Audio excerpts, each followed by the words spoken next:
నీకు గతం గుర్తులేదన్న విషయం మన ముగ్గురు మధ్య ఉండాలి, ఇంకెవరికి తెలియకూడదు. సందీప్ తెలిస్తే ఇంకేం లేదు, అడ్వాంటేజ్ తీసుకుంటాడు, ఆస్తి రాయించేసుకుంటాడు. హవేలీలో రోజు ఇలాగే రచ్చ రచ్చ చేస్తా. నేను ఏడుస్తుంటే హవేలీలో అందరూ ఏడవాలి. మా అమ్మ తిరిగొచ్చేంత వరకు అందరూ ఏడవాలి. రూపా, రూపా, సందీప్ తలుపు తీస్తావా లేదా? రూపా, రూపా, ప్రియాంక, ప్రియాంక, తలుపు తీస్తావా లేదా? ప్రియాంక, తలుపు తీ. ప్రియాంక, ప్రియాంక, తన దగ్గర మృణాల్ని లేదని ప్రతాప్ అంటాడు. నేను చెప్పేది విను, తలుపు తీ. ఉందని సందీప్ అంటాడు. ఏం చేయాలో, ప్రియాంక, ఎవరికి చెప్పాలో అర్థం కావడం లేదు. ఇది టైం కాదు Priyanka. You don't try to touch my face. Priyanka, please.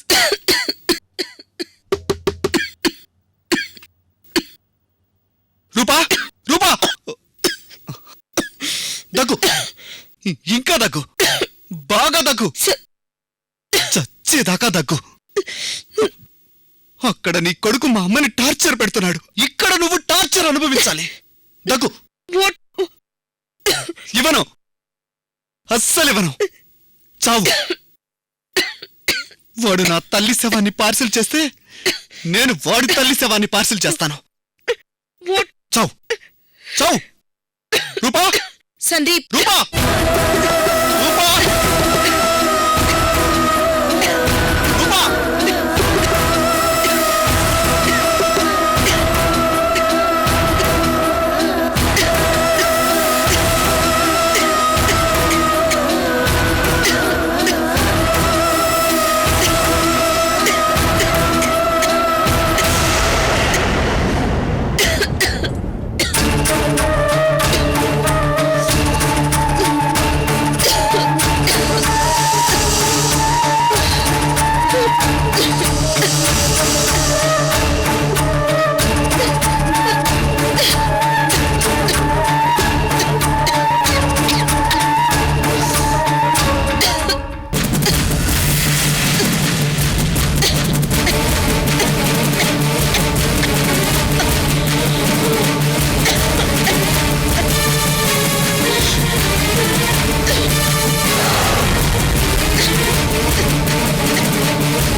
Madhuri గారు ఎక్కడా కనపడరేంటి? ఎక్కడ ఉండుంటారు?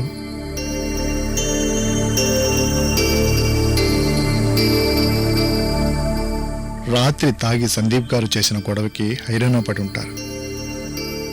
తోడుగా ఏ కోడలు గారి గదిలోనూ పడుకొని ఉంటారేమో. హవేలీ బాధ్యతనంతా నెత్తిన వేసుకొని పాపం మాధురి గారు ఎంతో ఇబ్బంది పడుతున్నారు. చిన్నరాజా వారు అర్థం చేసుకుని మాధురి గారిని గౌరవిస్తే బాగుండు. ఎప్పటికి బాగుపడతారో ఏమో.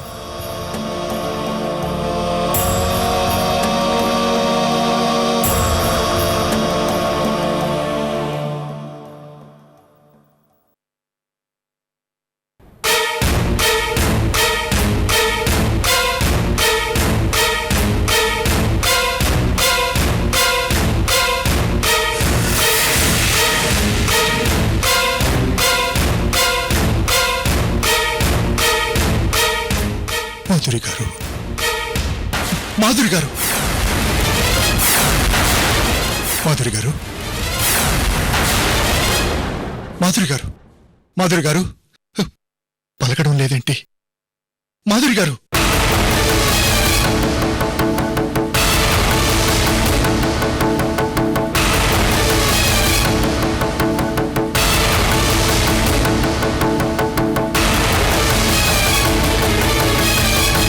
మాధురి గారు, మాధురి గారు,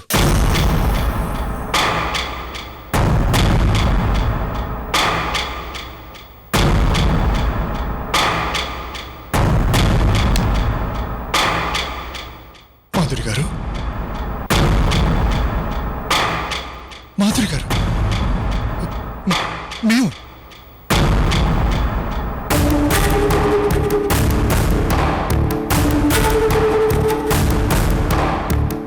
ఏమైంది?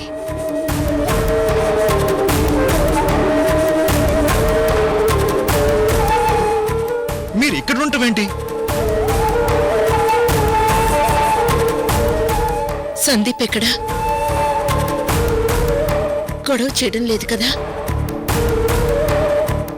పడుకున్నాడా? కోడళ్ళు ముందు మీరు లేవండి.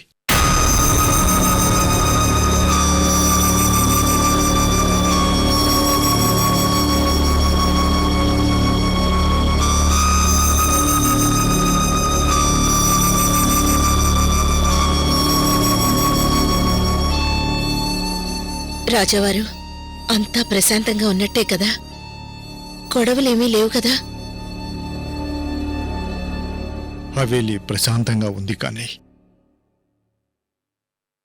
మేం మాత్రం ప్రశాంతంగా లేవు మాధురి గారు. అదేంటి రాజావారు? ప్రతాప్ గారు మిమ్మల్ని హవేలీలో వదిలిన కారణమేంటి? మీరిక్కడ మహారాణి హోదాలో వెలిగిపోవాలని, సంతోషంగా ఉండాలని. కాని ఇక్కడ జరుగుతుందేంటి?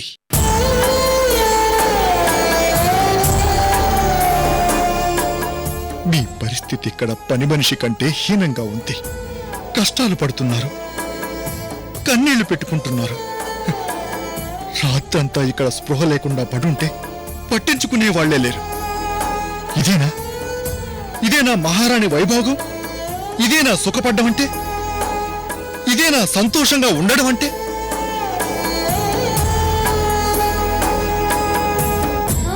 ఇదేనా ప్రతాప్ గారు మీకోసం కలలు గన్న జీవితం?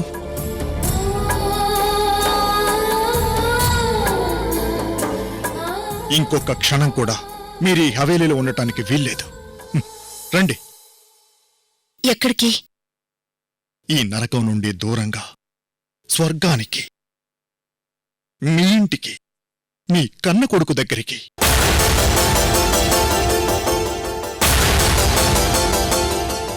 మాధురి గారు, ఇదే నా ఇల్లు. మీరున్న చోటే నా స్వర్గం. నేనిక్కడే ఉంటాను, మీతోటే ఉంటాను. నా ఆఖరి శ్వాస మీ ఊళ్ళోనే వదలాలి.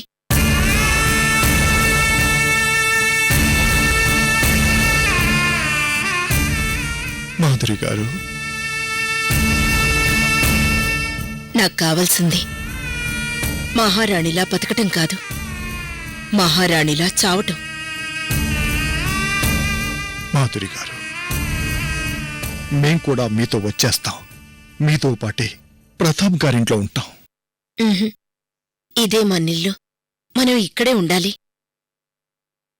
ప్రాణప్రదంగా, ప్రేమగా పువ్వుల్లో పెట్టుకుని చూసుకునే కొడుకునుంచుకుని ఎవరితోనో మాటలు పడుతూ ఇలా దిక్కులేని పాడు బతుకు బతకాల్సిన అవసరం మీకేంటి? ఇదంతా ప్రతాప్ గారికి తెలిస్తే ఎంత బాధపడతారు? అవును, బాధపడతారు. మరి అందుకే ఇక్కడ జరిగేదేది ప్రతాప్కి తెలియకూడదు, చెప్పకూడదు.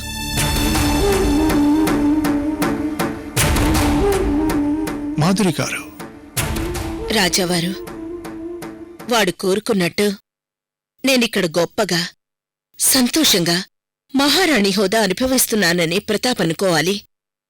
ఆ భ్రమలోనే వాడు హ్యాపీగా ఉండాలి.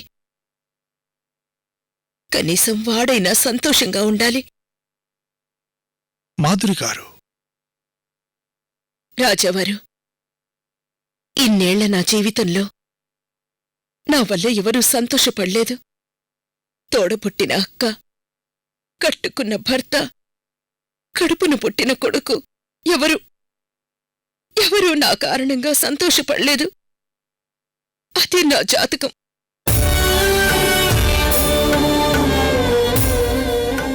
దురదృష్టం అనేది నా కన్న తల్లి, దౌర్భాగ్యం నా కన్న తండ్రి. అలాంటప్పుడు నాకింతకంటే గొప్ప జీవితం ఎలా దొరుకుతుంది? చెప్పండి రాజావారు.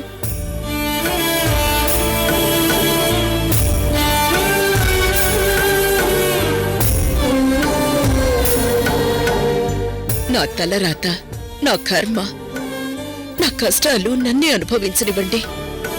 వాటి నా బిడ్డకు పంచివ్వలేను. నటిస్తాను.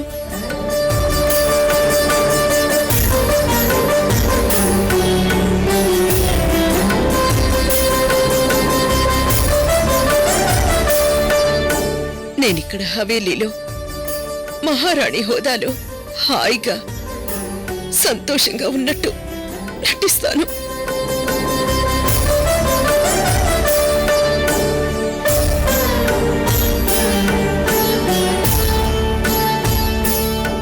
అందువల్ల నాకు కొత్తగా ఒరిగే నష్టమేమీ లేదు. కనీసం నా బిడ్డైనా సంతోషపడతాడు.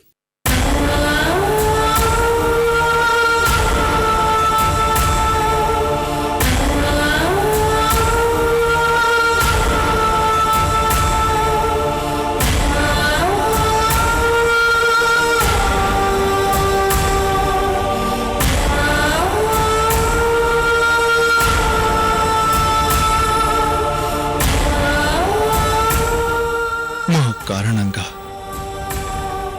ఎన్ని కష్టాలు పడుతున్నారు మాధురి గారు.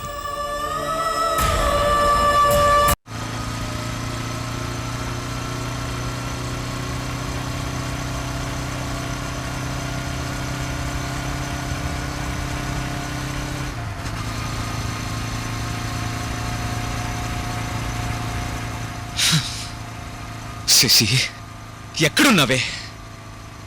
నీ ఆలోచనలతో పిచ్చెక్కిపోతుంది. నీకోసం ఎంత ఆరాటపడుతున్నానో దొరకకుండా అంతే ఏడిపిస్తున్నావు. నీకు పాపం తగులుతుంది. ఒక మగాణ్ణి ఏడిపించిన ఉసురు తగులుతుంది. దేవుడా, వచ్చే జన్మలో నన్ను ఆడపిల్లగా పుట్టించు, శశిరేఖని మగాడిగా పుట్టించు. ఇంతకింత ఏడిపించి పగ తెచ్చుకుంటా. శశి,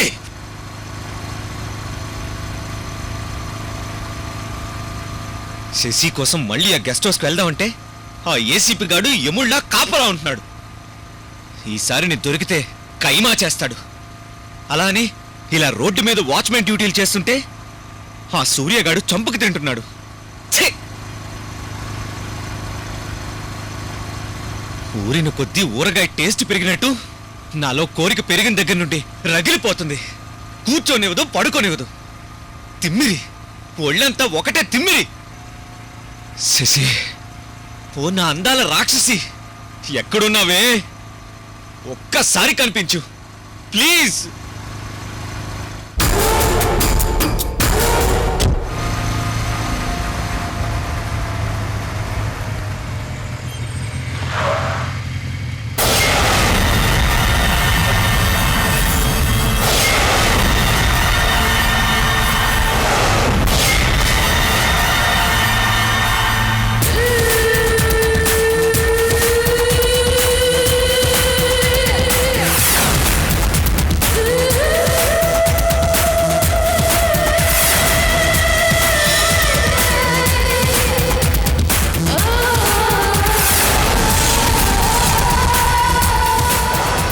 ఇది కళ నిజమా?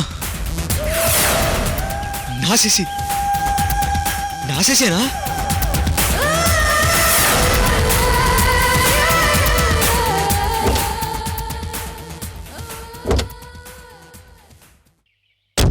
ఏ శశి,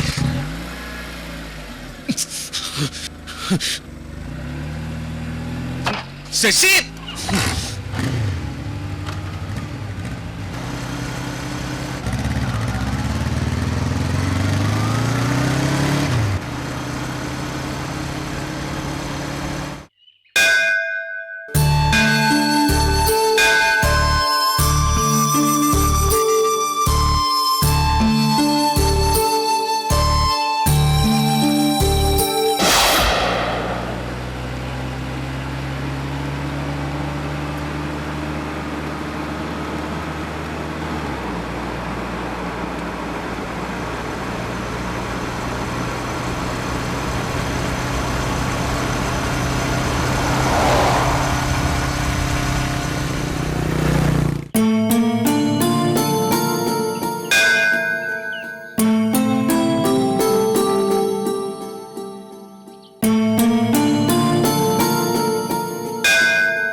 శశి ఛే! ఒక్కతే దొరికింది కదా అని మురిసిపోతే ఇలా గుడికొచ్చేసిందేంటి? అయినా వదిలేదు లేదు. వస్తున్నా శశి.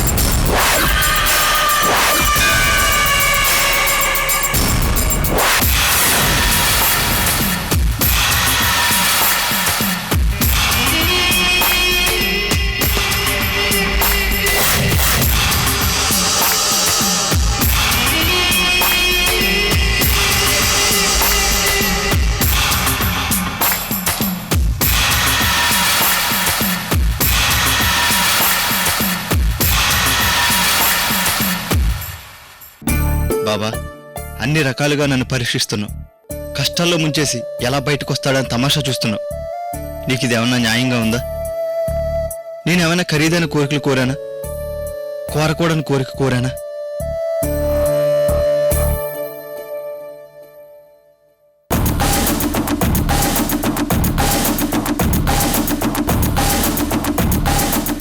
ఎక్స్క్యూజ్ మీ, ఆ? Excuse me.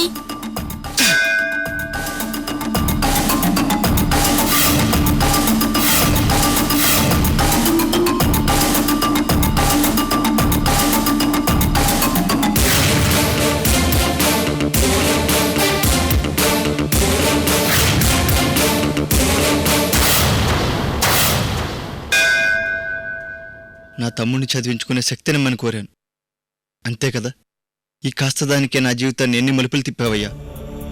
ప్రేమలో పడేలా చేశావు, ప్రేమలో ఓడిపోయేలా చేశావు, కన్నీళ్లు పెట్టుకునేలా చేశావు, ఒక అమ్మాయి చేతిలో మోసపోయేలా చేశావు, చెంపదెబ్బ తినేలా చేశావు.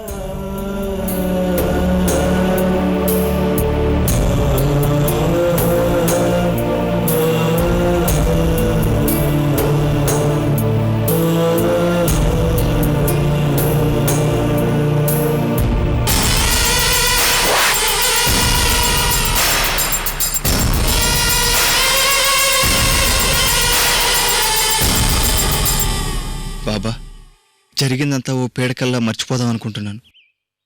నా జీవితంలో నాకు తమ్ముడు తప్పితే ఎవరూ లేరు, ఉండరు, ఉండబోరు. వాణ్ణి చదివించుకునే శక్తిని ప్రసాదించు.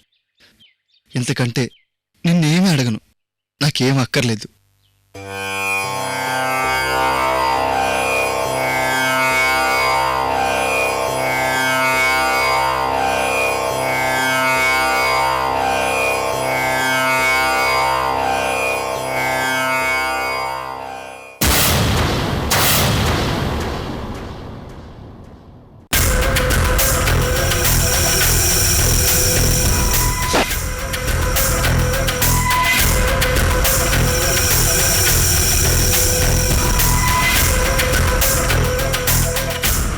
స్వామి, తీర్థమిస్తారా?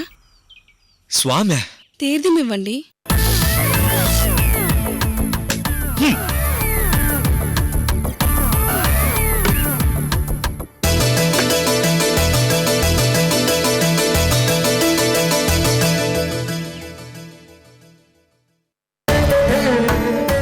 బాబా, నా చిన్నప్పటి నుంచి నన్ను ఏడిపిస్తూనే ఉన్నావు. ఇంకా నా మీద నీకు జాలి కలగలేదా? ఇంకెన్నాళ్ళీ కష్టాలు?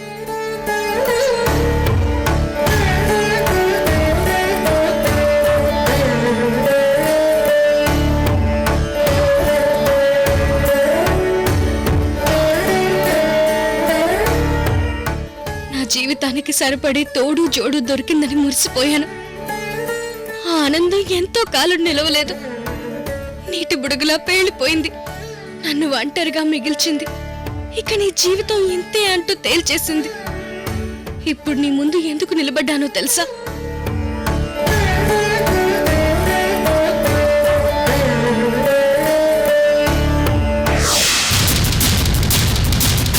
సూర్య, ప్లీజ్ సూర్య. అది మౌనం అంగీకారం. సూర్యకు నువ్వు వద్దంట థ్యాంక్స్ బ్రదర్ సూర్య